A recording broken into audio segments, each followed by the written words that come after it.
Oke, mulai ya. Assalamualaikum warahmatullahi wabarakatuh. Waalaikumsalam warahmatullahi wabarakatuh. Perkenalkan, kami dari kelompok 1 CGP Angkatan 7 Kabupaten Indramayu. Saya Gian Swandari Sudibyo. Di sini akan bertindak sebagai observer. Saya Sri Murni sebagai coach. Saya Dedi Supramanta akan menjadi coaching. Saya Elis Sulaiman sebagai observer 2. Baik, pada kesempatan kali ini kami akan melakukan praktek coaching untuk tugas demonstrasi kontekstual modul 2.3. Sebelum proses coaching ini saya akan menanyakan terlebih dahulu kepada Bu Murni beberapa pertanyaan seperti isi ya Bu ya. Nah, siap ya Bu ya? Siap. Oke, yang pertama Bu, rubrik penilaiannya nanti seperti apa nih dalam percakapan coaching kita kali ini? Saya akan melakukan penilaian sesuai dengan alur tirta ya Bu ya. Tujuan, identifikasi, rencana aksi, dan tanggung jawab seperti itu. Oke. Kemudian kompetensi coaching apa Bu yang ingin dikembangkan? Yang pertama itu presence ya, yang kedua adalah mendengarkan aktif, itu yang saya ingin kembangkan, dan ketiga adalah membuat pertanyaan yang berbobot gitu Bu. Oke, pertanyaan selanjutnya silahkan Bu Elis. Ya, baik Ibu Murni. Terima kasih kemudian. Saya akan lanjutkan pertanyaannya dari kompetensi tadi ya yang sudah disebutkan tadi ketiga kompetensi ya. Yang mana yang lebih spesifik yang ingin Ibu observasi? Saya ingin mengembangkan yang mendengarkan aktif Bu. Mendengarkan aktif. Kemudian indikator pencapaian dari tujuan pengembangannya itu apa saja Bu yang diinginkan? Yang pertama saya akan mendengarkan lebih banyak, kemudian sedikit berbicara, fokus pada coaching saya. Terima kasih Ibu Murni. Silakan begin. Baik, itu saja Bu yang kami tanyakan di para coaching ini. Selanjutnya kami serahkan kepada Bu Murni sebagai coach untuk melakukan coaching dengan Pak Dedi. Terima kasih banyak. Kemudian Assalamualaikum warahmatullahi wabarakatuh Pak Dedi. Waalaikumsalam warahmatullahi wabarakatuh. Pak Dedi sehat? Alhamdulillah sehat Ibu Murni. Ya. Ada apa nih Pak? Sepertinya Bapak lagi ada problem nih di sekolahannya. Iya. Begini Ibu Murni, jadi saya kemarin mengajarkan di kelas 3, ada salah satu siswa dari kelas 3 tersebut yang tidak berangkat. Ternyata setelah saya komunikasikan dengan wali kelas, memang anak tersebut seringkali tidak berangkat, jadi kehadirannya tidak utuh begitu Bu Murni. Jadi anak tersebut bolong-bolong ya, Iya. sering tidak masuk sekolah ya. Apakah Bapak sudah mencari tahu seperti itu, apa yang terjadi gitu latar belakang anak tersebut tidak berangkat sekolah seperti itu? Iya. Nah, dari kejadian tersebut tentunya saya mencari tahu kenapa anak tersebut tidak berangkat. Pada awalnya kan saya menanyakan kepada teman-temannya, kenapa Rehan namanya Bu, Rehan ini tidak berangkat, kenapa anak-anak?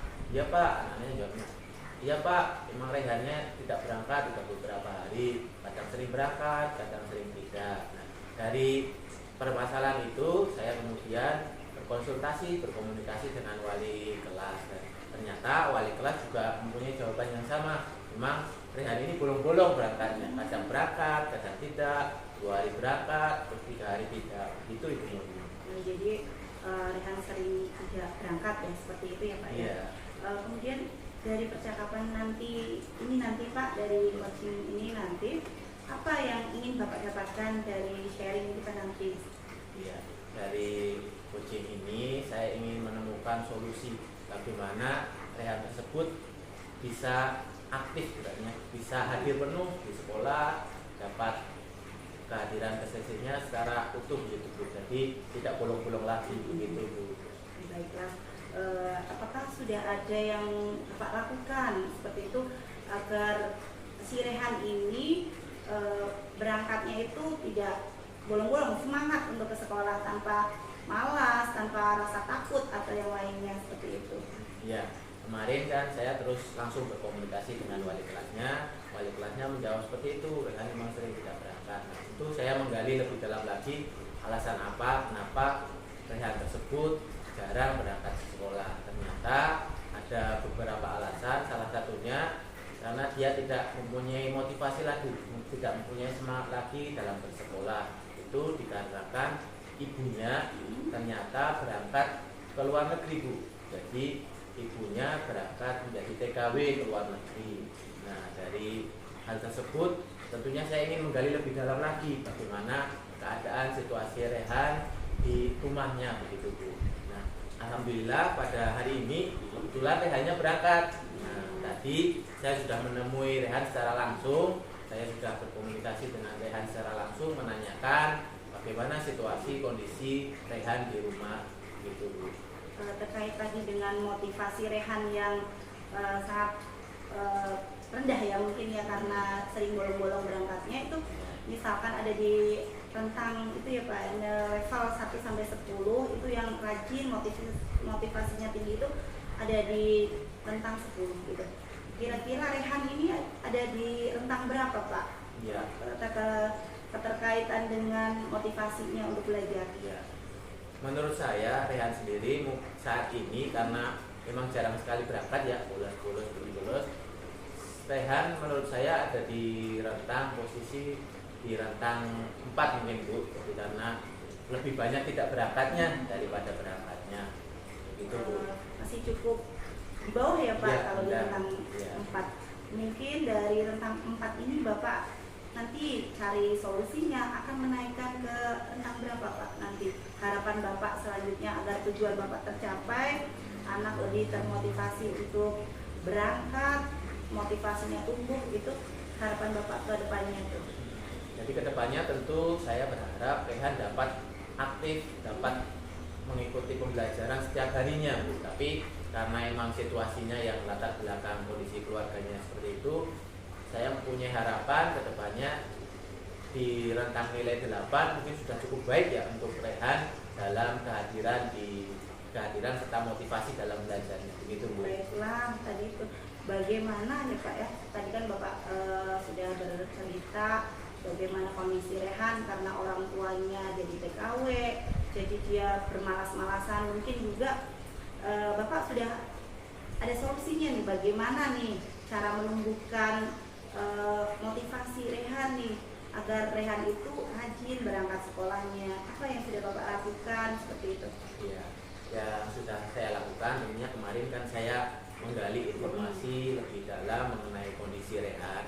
Nah, alhamdulillah hari ini Rehan pas berangkat. Tadi saya juga sudah berkomunikasi empat mata dengan Rehan, menanyakan bagaimana situasinya di rumah, bagaimana keadaan Rehan kalau dia tidak berangkat itu ngapain di rumah. Nah, ternyata kalau Rehan itu tidak berangkat di rumah itu disuruh nemenin adiknya, karena ternyata di rumah punya adik kecil, Bu, yang masih kecil. Jadi kan bapaknya juga bekerja. Jadi posisi Rehan ini ibunya bekerja di luar negeri, bapaknya juga kerja, jadi bekerja serabutan. Jadi kadang bapaknya kerja dari pagi, pulangnya sore. Kadang bapaknya tidak bekerja.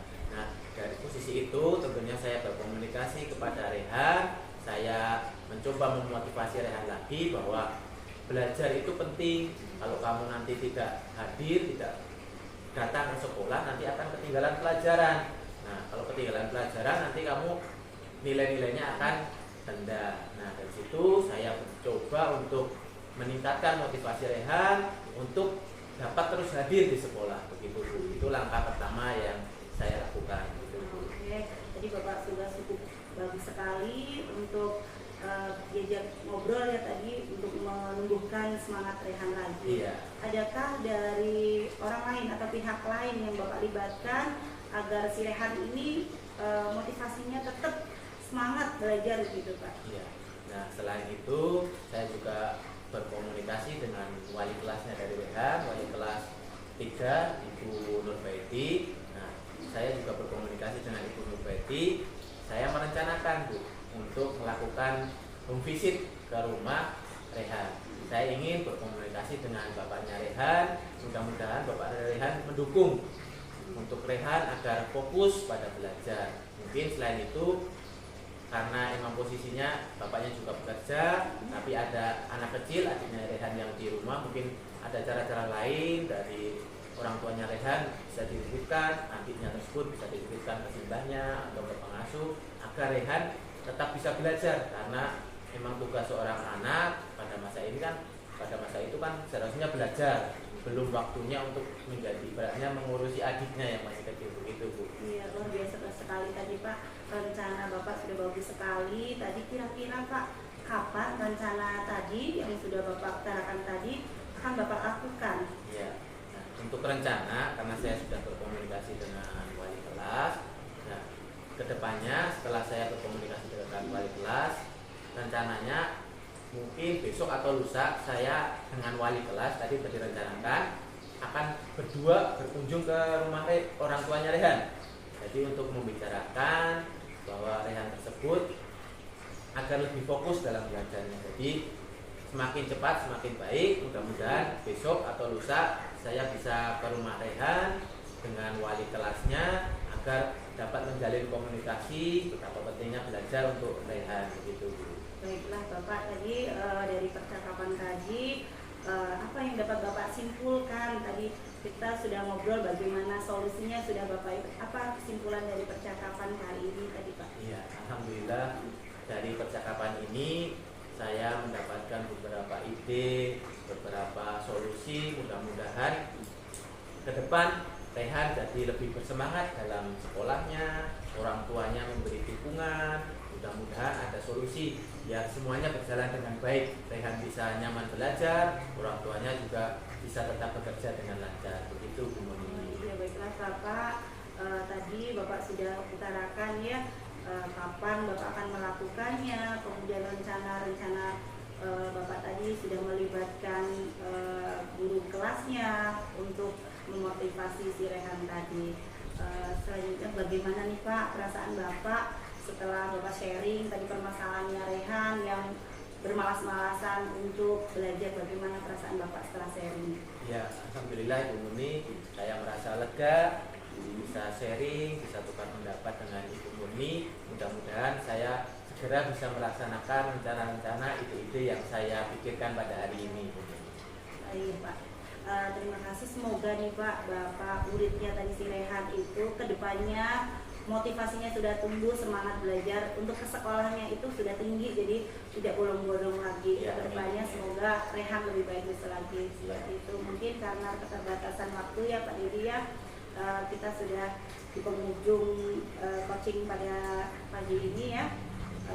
Saya ucapkan terima kasih banyak sudah mau sharing dengan saya. Ya, saya ucapkan terima kasih ya. Baik, luar biasa sekali ya. Semoga tadi coaching yang sudah berjalan dengan lancar ini memberikan pencerahan untuk coach dan untuk umurnya juga untuk kita semua. Ya, ada beberapa pertanyaan nih Bu Muni dari pasca coaching ini. Saya ingin menanyakan tadi apa yang sudah dilakukan ya pada saat coaching yang menjadi indikator pencapaian pengembangan yang diinginkan. Tadi fokusnya itu kan mendengarkan. Ya, saya kan tadi kan fokusnya untuk mendengarkan aktif. Saya sudah melakukan lebih fokus dengan coaching, kemudian sedikit berbicara dan lebih banyak mendengarkan coaching saya seperti itu. Baik, berarti sudah tercapai sesuai keinginan ya. Tercapai sesuai dengan keinginan ya. Untuk berikutnya akan diberikan umpan balik dari hasil observasi maka Bu Elis. Terima kasih Bu Muni, alhamdulillah ya tadi proses coachingnya berjalan dengan sangat baik ya, luar biasa ya Bu ya. Saya juga tadi memperhatikan sesuai dengan alur tirta ya Bu ya. Jadi berjalan sesuai dengan alur tirta, pokoknya bagus ya Bu ya, luar biasa, sangat bagus sekali. Tadi kan kompetensinya itu adalah mendengarkan aktif ya Bu ya. Nah kira-kira ada kompetensi lain lagi kan Bu yang ingin Ibu Muni kembangkan dari yang tadi itu, dari mendengarkan aktif? Apakah ada kompetensi lain yang ingin Ibu kembangkan lebih bagus lagi Bu? Dari kompetensi mendengarkan aktif tadi ya, saya ingin lebih mengeksplor lagi ya untuk pertanyaan yang berbobot seperti itu Bu. Jadi saya ingin mengeksplor coaching saya nih agar bisa mengutarakan ide-idenya untuk menemukan solusinya sendiri seperti itu Bu. Ya,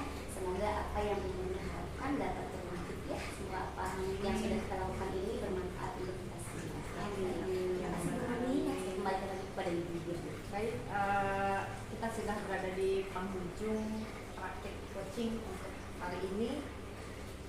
Saya akhiri ya Bapak Ibu. Terima kasih banyak. Assalamualaikum warahmatullahi wabarakatuh. Waalaikumsalam warahmatullahi wabarakatuh.